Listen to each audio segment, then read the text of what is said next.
Okay, so we got you signed into Google Chrome with a video earlier. We got you signed into Google Classroom with a video earlier. Now we're going to go to Google Meet so that you can see your teachers, see your classmates, interact with them in a video chat. Let me show you how to get there.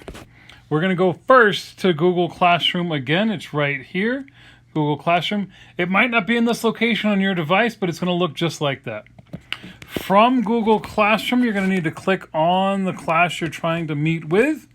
Right now, I'm Mr. Hoover, so we're going to go to Mr. Hoover's class right there.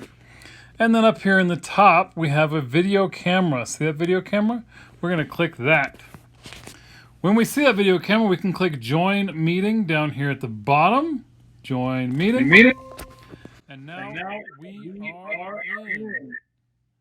There we go. It's going to sound a little funny because I've got my laptop right there. Okay. Real quick, let me show you how to mute. You're going to touch yourself and touch the microphone. Okay?